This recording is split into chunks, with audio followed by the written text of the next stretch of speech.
move on to our next presenters, Kelly Marie Wilson and Jennifer Tirrell.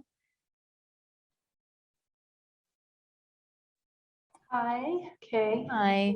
Try and share my screen. Fingers crossed it will share the right monitor. And share sound. Okay, can people see our screen? Excellent. Yes. All right, great. I'm just going to minimize this. Awesome. Okay, well, welcome to our presentation today, Hybrid Library Orientation, Mixing In-Person and Online Activities for Maximum Impact. My name is Jen Tirrell, and I am the Instruction and Assessment Librarian here at Soka University of America. And my colleague today is Kelly Wilson, who is our Reference and Instruction Librarian, and she will be taking over later in the presentation. Also, just a heads up, we will be placing 2 links in the chat during our presentation.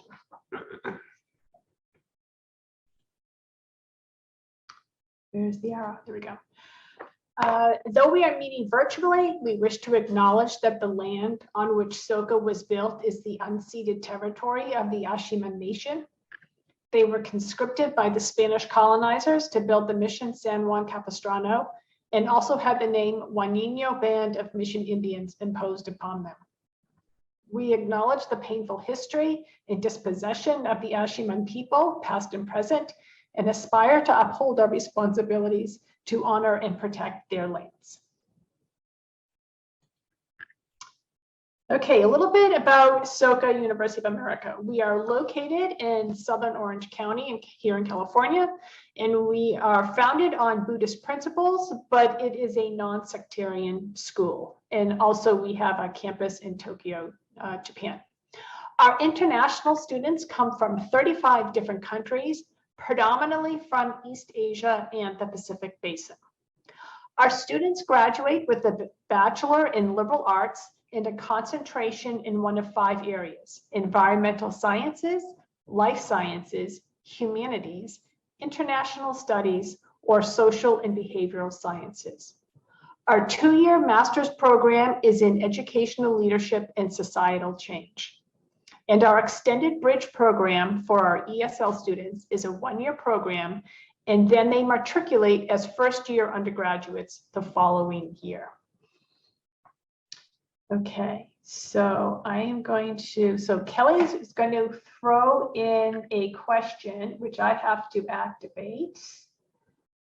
And hopefully we can see. Okay, so how many semesters, including spring of 2020, were you off campus or online only?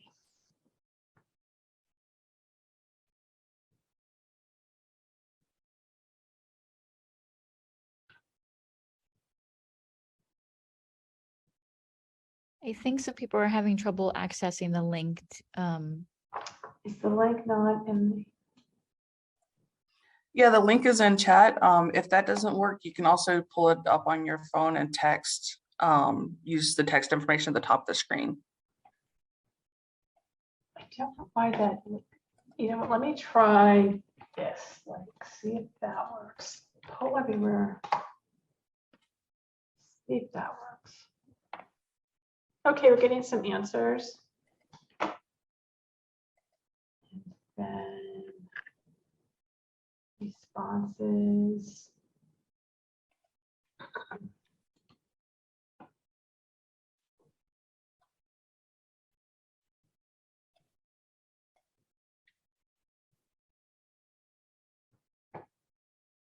Just keep it a bit.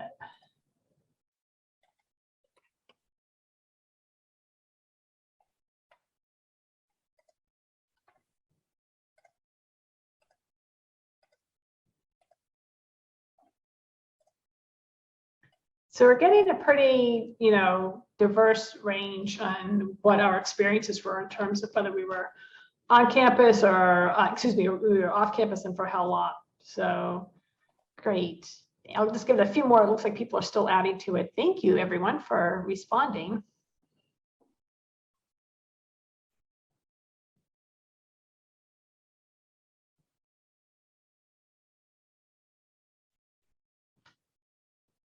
Great.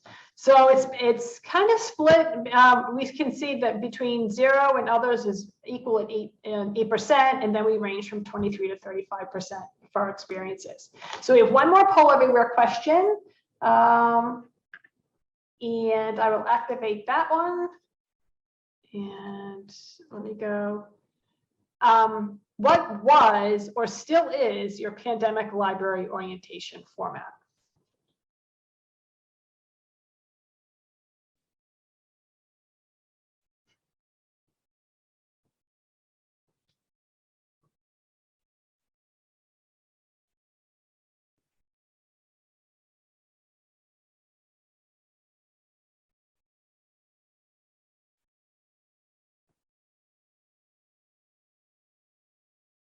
Nice. Again, thanks so much for responding. You can see how we have either adapted or changed permanently, or maybe some of us have just stayed the same. So thanks so much, everyone. We went hybrid. So, and we'll tell you how we did that. Okay. So for our fall semester, so we returned in July of 2021. In August, our first years or freshmen show up for a mini session called Core. So we were off campus for 3 semesters. This was mostly due to the number of international students we have and the situations in their various home countries, expenses, and paperwork. The return to campus student orientation was set up to be hybrid with physical tours and online tutorials posted in Brightspace, which is our LMS, where student services had set up an orientation course. So all of the online stuff was going to be in Brightspace. The quarantine period was 7 to 14 days upon return to campus, depending upon students' vaccination status. And that is when the students could work on the online tutorials from various areas, including ours in the library. Orientation last fall included the first and second years of both the undergraduate and the graduate program, since obviously this was our second years, our sophomores, first time on campus. So we doubled up this year. Okay. Our traditional library orientation, due to time and logistics, our traditional orientation did not allow for demoing any of the library's online materials because the library classroom with desktop computers is in another building and it requires individual login, and students may not have had their network login info at the time of their library tour. So as a result, many students weren't aware of what the library has to offer, especially since there is not an embedded library component in any course module, which is something that we're working on implementing somehow.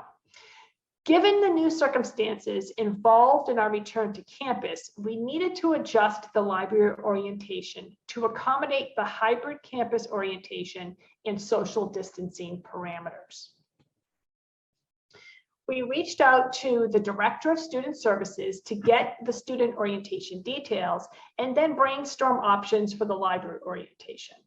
Since other areas were also providing online tutorials, we saw this as a great opportunity to showcase the library's online resources and services.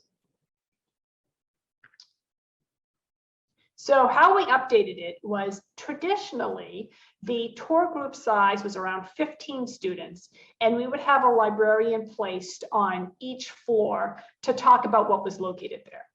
This year, the average group size was 6 students, and we were allotted 20 minutes instead of the usual 30. With the smaller groups, we decided to walk through with students for a more personal approach, as well as to keep to the time limit. And additionally, we did not circumnavigate the entire floor, but pointed out the main areas. We also created a script with shortened explanations for each area to help keep ourselves to the time limit. The hybrid orientation format plus the quarantine period provided a great opportunity to force the students to take the tutorials.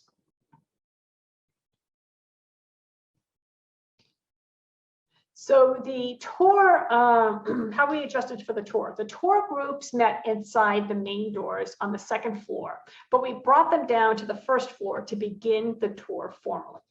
Since the first floor is smaller than the other two, we did bring the students to each area. However, in moving up to the other floors, we just pointed out study rooms and print rooms, as well as the bathrooms, rather than bring them to each area. After going through the library, we moved to our neighboring building to show them the library classroom where we conduct instructional sessions and workshops. Here, we also gave them the tour handout to minimize distractions, so they're not waving the paper around while we're talking, and gave them a candy, treat, and bookmark for them to take with them. Finally, we walked them to the book drop and then left them at the main doors where they came in. This is what our library tour handout looked like. We highlighted the key areas and services that we had talked about so that the students would have a quick reminder of what we showed them. We created the handout in two formats. The print we gave to the students included QR codes, which linked to the library LibGuides on these topics so they could get further information. The digital version was placed on the orientation course page and had hyperlinks instead of QR codes. The group rosters and times for the tours were set up by student services. The campus student orientation is self-led, meaning there's no tour guides, with each student being given their own schedule. It is up to the students to visit each orientation site, including the library, on their own. So we sometimes got a late start waiting for all the students to arrive. Additionally, we needed to adjust on the fly when some students showed up to their incorrect time slot. The August time period was for the first years, and the September time period was for the second years. So here's what we felt were the pros and cons of the tour. We felt that the small group size was a huge improvement as it made it a more intimate experience, and we could not only share library information, but also have casual chats with the students to get to know them a little bit more. We're not sure what the size is going to be this year, but if it goes back to the 15, Kelly and I are going to split them into small groups and do it that way. Also, the first two cons will not be a factor going forward, including next month, as we will only have to do the first years in each program. Now I'm going to pass over the presentation to my colleague, Kelly. Thanks, Jen. I'm going to share my screen and hopefully it'll work. What I'll do is I will be leading you on a quick, short little activity, and then we will go into a brief discussion about how our orientations looked like, what the actual online orientations looked like. So, slideshow. And I've just put that link in the chat. So if people want to click on that chat, click on the link in the chat, it will open up the activity Kelly's going to walk you through. All right, does everyone see the PowerPoint? Awesome, thank you. All right, so activity time. I would like for everyone just to take a short minute or two to answer a couple of questions. This just gives you an idea of what we did for LibWizard, what we did using LibWizard for our orientations. They're just short two questions regarding like showing how we embedded our LibGuides into LibWizard so they could ask a question or answer a question. And the other one is about our book displays. So I'm going to give everyone a minute or two to look at that, and then we will move forward. And I will be focusing on, Jen talked about the tour aspect of it. I'll be focusing on the orientation side, as well as giving you a little bit of information about LibWizard.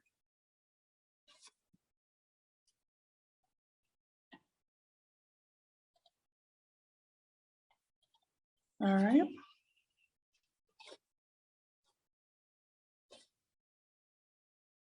All right.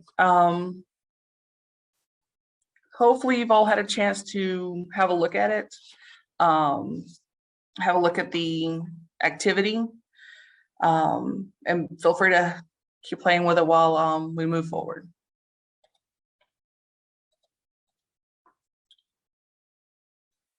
Okay, with a quick show of thumbs up, how many of you have used SpringShare's LibWizard or currently have it or have used it before?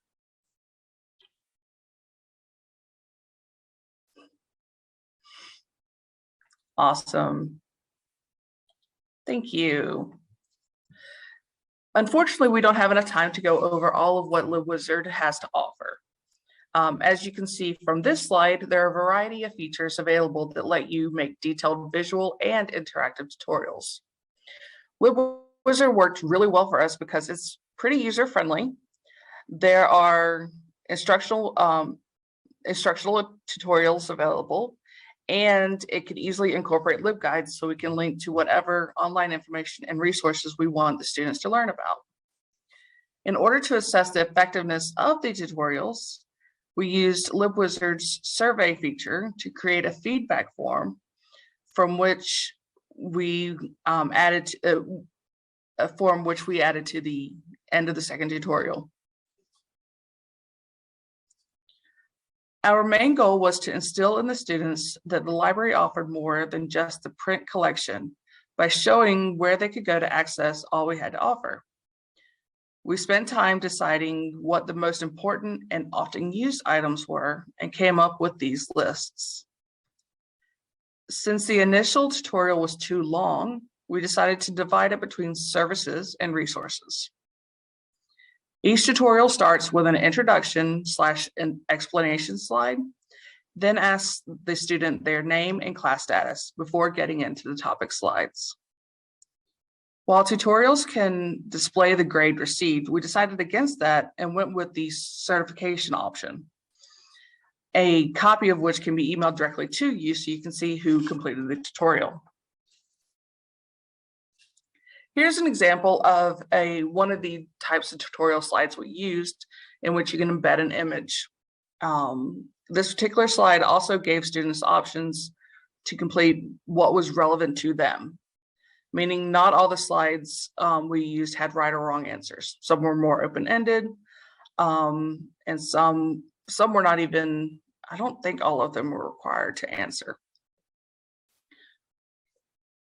Here is another example of what you can do with tutorials. You can actually embed videos.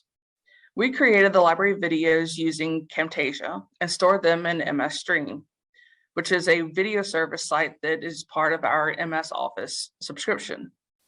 The library group for the stream, MS Stream, is public in the sense that everyone on campus has access to all our videos. We had 4 videos in our library resources tutorial that averaged about 3 minutes each, with the exception of the one you see before you, which was 8 minutes long. It's entitled Searching the Library Catalog. It was longer because there was a lot more to explain. Assessing.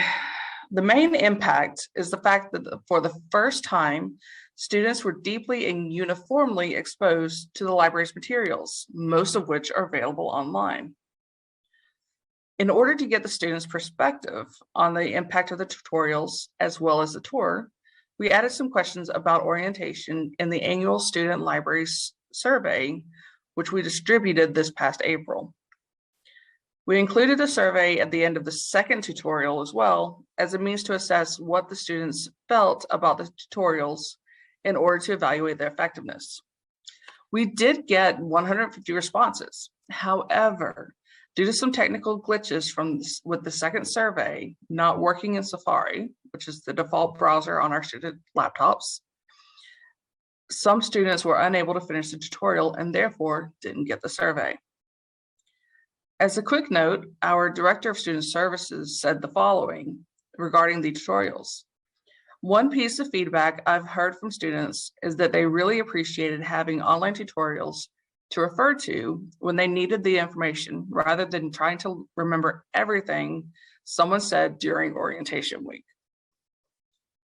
The following slides are going to show some of the student feedback results. When asked whether the tutorials were helpful, as you can see, the majority of responses agreed or strongly agreed. Regarding the question of whether tutorials were easy to navigate, which is another key thing we were looking at, the majority of students either agreed or strongly agreed. However, there was a little bit more variation in the categories. When asked whether the amount of time to complete each tutorial was reasonable, again, most of the responses were either agreed or strongly agreed. Since student services will be continuing with a hybrid student orientation in the fall, we will take this student feedback as well as the question response analysis into consideration as we prepare the library online tutorials for this coming year. Now, our assessment. From our perspective, there were several pros and a few cons with our current setup. First of all, we were able to introduce students to online resources and services, such as signing up for the New York Times database. We also increased student setup of research tools, such as Zotero, which we use in a lot of our classes. It is easy to track completion rate and response data in LibWizard, which lets us know how many students finished or not the tutorials, as well as whether they understood the questions they were being asked. Also, it is really easy to edit and revise slide content in LibWizard. You can copy entire tutorials and update as needed, which we are currently in the process of doing to prepare for August. The two major cons we ran into were the tutorials were not required to be completed, and not every student completed both tutorials, as I mentioned earlier. Now, for the current semester.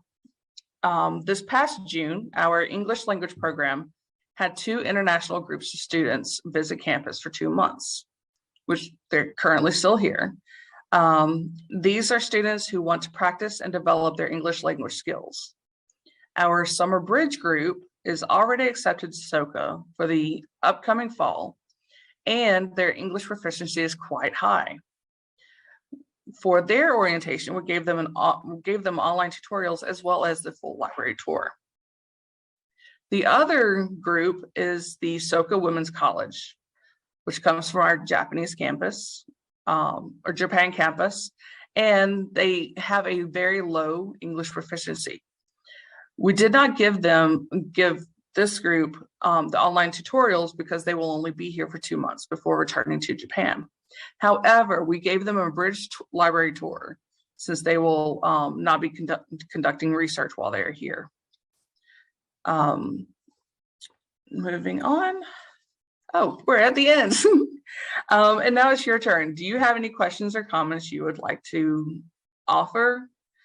And while we're having a look at those, here is our contact information if you would like to reach out after the conference. Thank you for coming to our presentation, and we hope you have a wonderful rest of your day. Thank you, Kelly. I just have one question. You said you used what program did you use for the video? Camtasia? Did I say it right? We use Camtasia to make the Camtasia. videos. I'll type it into chat. Yes. I thought that was a cool name with Camtasia, but I'm totally wrong. And we uploaded them to Microsoft Stream. Okay, wonderful. And then you said that there was a problem with Safari. Most of your laptops are set up for Safari. So would you suggest like Google Chrome or, We actually tried it on, I believe it was Chrome and Firefox were the 2 main ones we looked at. Okay. As backups. Okay, I'm making note of that. All right. Thank you so much. Is there anybody who have any questions? They want to put their questions in the chat. Excellent presentation. Thank you. Thank you. Thanks. Let's see if we get some people. Oh, April asked about the Safari issue. You know what? we did, have them, like Kelly said, go to Chrome or Firefox, but it was a weird thing because the first tutorial did not have any problems with Safari, and there was only like when you got to like slide 7 in the second one. So I don't know if it was necessarily Safari or if there was something hinky going on with that particular slide that then set everything down. So the answer to that is we're not 100% sure, but we'll recommend. And I think we put in a note at the beginning of the tutorial that we recommended Chrome and Firefox for them to do the tutorials. So we kind of try to head it off at the pass that way.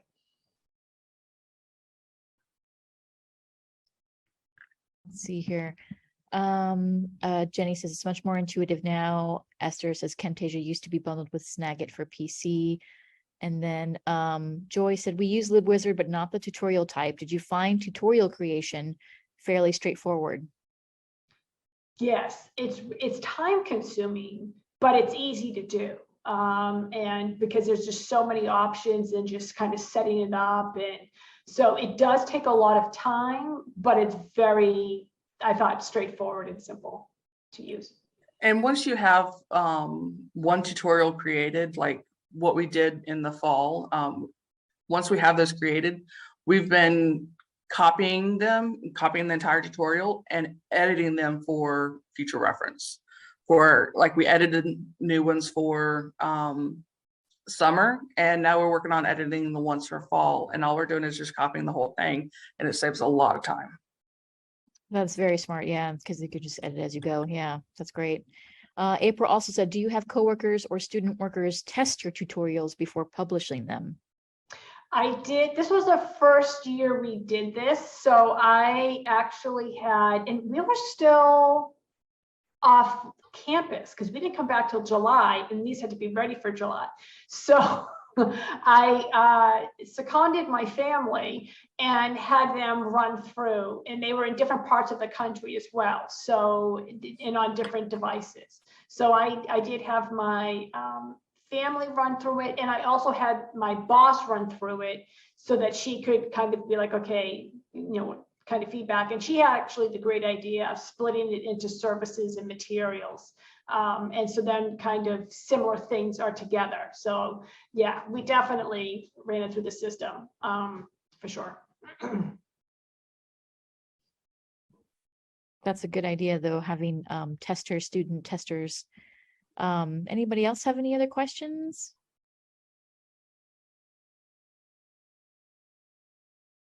We have, it looks like if we don't, we're ending a little bit early for this section, and we might, if you'd like, if you guys don't have any more questions, we may go into a break, extended break. Our break was supposed to be from 1:45 to 2 p.m., but we may extend our break if you guys wish. Any other questions? If you want to have another question for Carlene or anything like that. Esther remarked, Jacob Nielsen, a usability expert many years ago, said all you need are 3 people to test out your products. Just watch to see where they stumble. That's a good point.